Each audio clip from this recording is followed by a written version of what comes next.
Hello दोस्तों, welcome to my YouTube channel. स्वागत है आप सभी का हमारी यूट्यूब चैनल सुपरहिट नॉलेज 372 में। और आज हम आपको बताने वाले हैं कि इस साल 2025 में देवशयनी एकादशी कब है और इस व्रत का महत्व क्या होता है।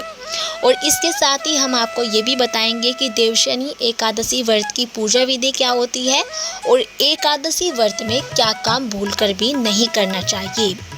हिंदू धर्म में एकादशी तिथि को भगवान विष्णु की पूजा अर्चना के लिए सबसे शुभ माना जाता है और इस दिन दान, उपासना, उपवास व अन्य शुभ कार्य करने से प्रभु की असीम कृपा मिलती है। यही नहीं, देवी लक्ष्मी का भी आशीर्वाद भी साधक पर बना रहता है। और यह व्रत प्रत्येक महीने के कृष्ण और शुक्ल पक्ष की 11वीं तिथि पर रखा जाता है, परंतु आषाढ़ मास के शुक्ल पक्ष की एकादशी तिथि इन सभी में बेहद खास होती है। पंचांग के मुताबिक आषाढ़ मास के शुक्ल पक्ष की एकादशी पर देवशयनी एकादशी का व्रत रखा जाता है और इस दिन से चातुर्मास का प्रारंभ भी हो जाता है, जिसमें भगवान विष्णु जी 4 माह के लिए योग निद्रा में चले जाते हैं और इस दौरान सृष्टि का संचालन महाकाल के हाथों में ही होता है। चूँकि श्री हरि योग निद्रा में होते हैं, इसलिए शादी, विवाह, मुंडन समेत अन्य शुभ कार्य करने की भी मनाही होती है। तो ऐसे में आइए जानते हैं कि देवशयनी एकादशी कब है इस साल 2025 में। इस साल आषाढ़ माह के शुक्ल पक्ष की एकादशी तिथि की शुरुआत 5 जुलाई को शाम 6:58 पर होगी और वहीं इस तिथि का समापन 6 जुलाई को शाम 9:14 पर होगा। इसलिए देवशयनी एकादशी का व्रत 6 जुलाई को रखा जाएगा और व्रत का पारण 7 जुलाई को किया जाएगा। साथ ही चातुर्मास का प्रारंभ भी इसी तिथि से मान्य रहेगा। चातुर्मास का प्रारंभ 6 जुलाई से होगा। वहीं अब जान लेते हैं कि इस दिन शुभ मुहूर्त कब से कब तक रहने वाले हैं। देवशयनी एकादशी के दिन ब्रह्म मुहूर्त सुबह 4:08 से लेकर 4:48 तक है और वहीं विजय मुहूर्त दोपहर 2:45 से लेकर 3:40 तक है और वहीं अभिजीत मुहूर्त दोपहर 12:01 से लेकर 12:49 तक है। निशिता मुहूर्त रात 12:06 से लेकर 12:46 तक है और वहीं अमृत काल दोपहर 12:51 से लेकर 2:38 तक है।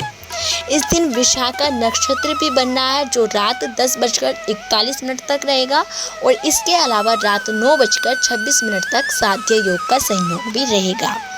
तो दोस्तों, ये थे देवशयनी एकादशी व्रत के दिन रहने वाले शुभ मुहूर्त। अब जान लेते हैं कि देवशयनी एकादशी की पूजा विधि क्या होती है। यदि आप भी एकादशी का व्रत रखते हैं तो आपको इस प्रकार ही पूजा करनी है देवशयनी एकादशी के दिन, तभी आपको भगवान विष्णु की कृपा प्राप्त होगी।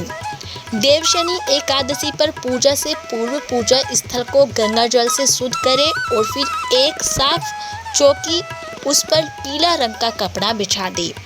भगवान विष्णु और देवी लक्ष्मी जी की मूर्ति स्थापित करें और प्रभु को पंचामृत, दूध, दही, घी, शहद और शक्कर तथा शुद्ध जल से स्नान कराएं और फिर भगवान श्री हरि को पीले रंग के नए व साफ वस्त्र पहनाएं और फूल, माला, तुलसी पत्र और मौसमी फल अर्पित करें।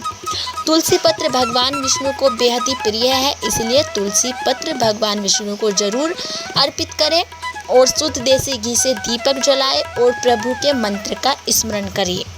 देवशयनी एकादशी की कथा सुने और फिर केले या केसर की खीर का भोग लगाएं और विष्णु सहस्त्र नाम का पाठ भी करें और अंत में भगवान विष्णु की आरती करें।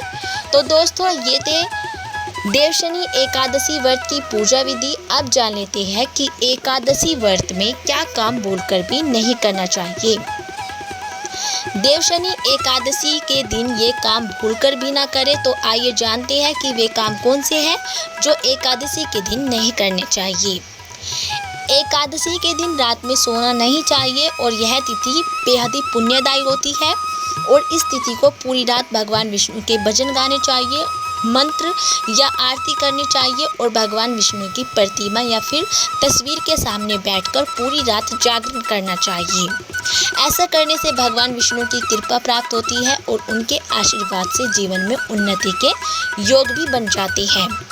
वहीं एकादशी के दिन भूलकर भी चावल नहीं खाने चाहिए, चाहे आप उपवास ना भी रखे हो। धार्मिक कथाओं के अनुसार एकादशी तिथि के दिन चावल खाने वाला व्यक्ति अगले जन्म में रेंगने वाली योनि में जन्म लेता है। हालांकि अगर आप द्वादशी तिथि को चावल खाते हैं तो आपको इस योनि से मुक्ति भी मिल जाती है। वहीं एकादशी के दिन दातून या मंजन करना वर्जित बताया जाता है। इसके साथ ही इस दिन क्रोध करना, झूठ बोलना, चुगली करना या दूसरों की बुराई करना, ऐसी चीज़ों से भी बचना चाहिए। ऐसा करने से न केवल परिवार बल्कि पूरे समाज में सम्मान नहीं मिलता और पाप के भागी भी बन जाते हैं। इन सब कार्यों के करने से अच्छा है कि इस दिन भगवान विष्णु का भजन ही करें। वहीं एकादशी तिथि के दिन तुलसी के पत्तों को नहीं तोड़ना चाहिए। भगवान विष्णु को तुलसी पत्ते अर्पित तो करने चाहिए तुलसी के पत्ते, परंतु एकादशी के दिन नहीं तोड़ने चाहिए, एक दिन पहले ही तोड़कर रख ले। शास्त्रों में इसे वर्जित बताया जाता है। और वहीं द्वादशी तिथि को जब पारण करें तो तुलसी के पत्ते से ही करें, लेकिन उस दिन भी व्रती को तुलसी का पत्ता नहीं तोड़ना चाहिए। घर में अगर बच्चा या बुजुर्ग है जिसने एकादशी का व्रत ना किया हो तो उसको पत्ता तोड़ने के लिए द्वादशी तिथि में कहना चाहिए। वहीं एकादशी तिथि के दिन कुछ चीज़ें ऐसी होती है जिनको खाने से भी बचना चाहिए, जैसे मसूर की दाल, चना की दाल, उड़द की दाल, गोभी, गाजर, शलजम, पालक का साग आदि का सेवन नहीं करना चाहिए। साथ ही इस दिन शारीरिक व मानसिक तौर पर किए जाने वाले बुरे कार्यों को करने से बचना चाहिए।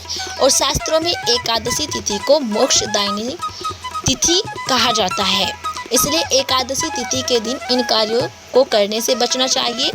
और वहीं एकादशी तिथि के दिन पान खाना, चोरी करना, हिंसा करना, क्रोध करना, मैथुन, स्त्री संग, कपट आदि चीज़ों से बचना चाहिए।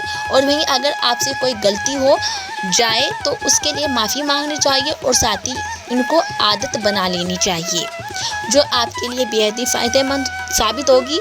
और तो दोस्तों, ये थे एकादशी के दिन ना करने वाले काम। यदि आपको हमारी ये जानकारी अच्छी लगी हो तो प्लीज़ हमारी वीडियो को लाइक करें और चैनल को सब्सक्राइब करना ना भूलें।